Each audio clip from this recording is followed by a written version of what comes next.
Now, the Chamber of Fertiliser Ghana is calling for a thorough audit of the Planting for Food and Jobs program. The call follows a media report which said that newly appointed Minister of Food and Agriculture, Brian Echampong, has suspended subsidies enjoyed under the program to ascertain its impact on fertilizer and seeds supplied to farmers.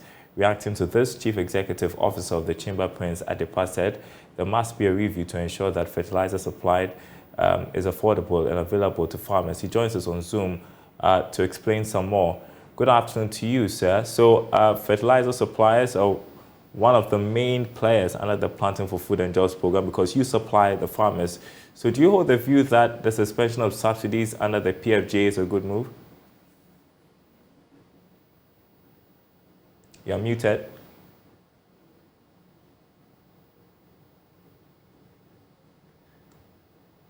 Prince, if you can hear me, you're muted. If you could unmute. Yeah, can you hear me now? Yes, I can. Yes, so thank you, Darrell. So it is a good move to a large extent, provided we will take advantage of the opportunity that affords us to be able to review the program as it has been, or as it's were, from when it started up to this very moment when there's a call for a review and a restructure of the same. So we expect to, see, dramatic changes that will really, help the entire supply system of fertilizer in this country to help our production.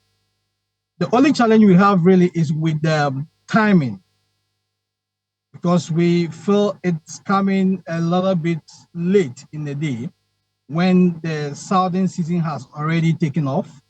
And we find getting ourselves, ready for, we've actually started production. Farmers have already planted and all that. And so they are already feeling the heat of the high cost of the fertilizer on the market because subsidy has not been implemented. Right, and so when the subsidy is finally set in, the prices are going to be a big problem for the farmers, wouldn't it be? Yes, it would, except for the fact that we are proposing that government should, the ministry should immediately look into how they can reduce the charges and the fees at the port.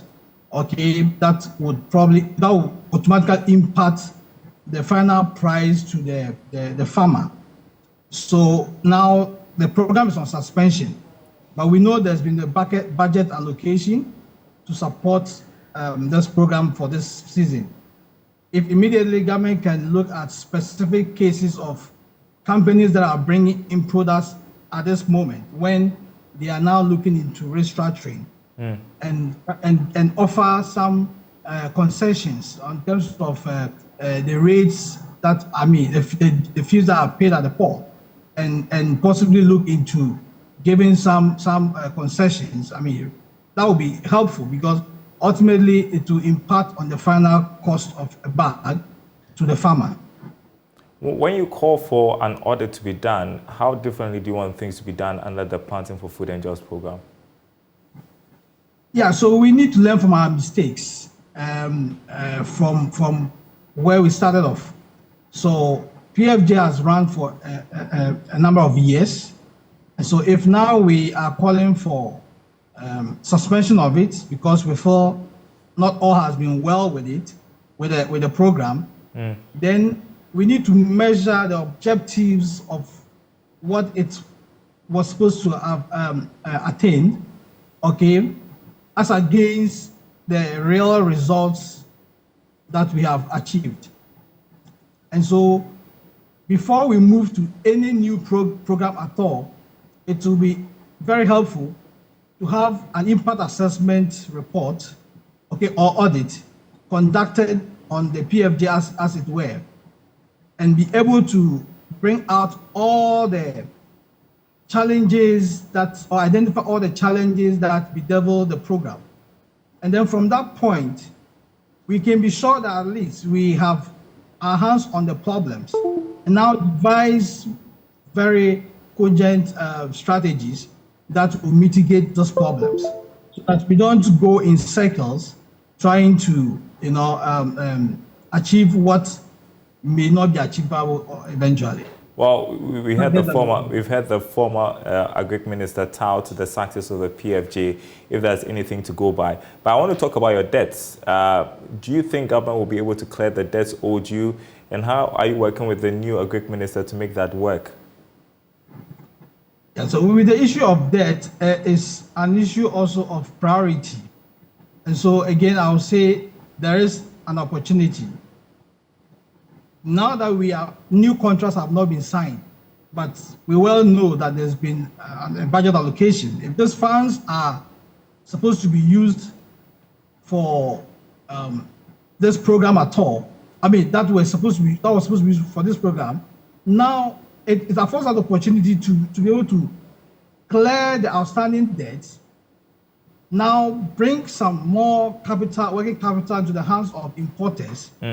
So that we are able to bring in enough fertilizer, okay, to support even this new program that is being worked on, which we are yet to have full details.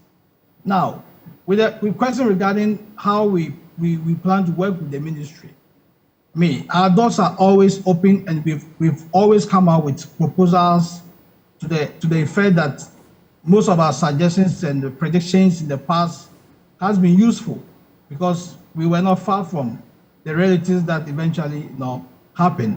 So we will continue to alert the minister and the ministry, and based on our research, give them all the information and send all the precautions for us to avoid the challenges that are quite imminent if we don't take certain steps, going forward. Remind me of how much debt we are talking about, and what happens if your debts are not cleared in time. What will be the impact on the supply of fertilizer and also on the prices countrywide? With the suspension, it brings about it brings a lot of new dynamics into how arrangements were being made with regards to how we get financing for fertilizers and all that. But with the suspension now, immediately it's of urgency that government pays almost the 400 million that is owed. Okay, so it gives liquidity for importers, basically, not to be able to bring in or do cash transactions, basically do negotiations based on the availability of liquidity, cash or working capital, so that it gives us all the opportunity of benefiting from lower prices and all that comes with working to the market with your own cash. All right, Prince Adepa, Chief Executive, Chamber of Fertiliser Ghana. I appreciate your time with us this afternoon.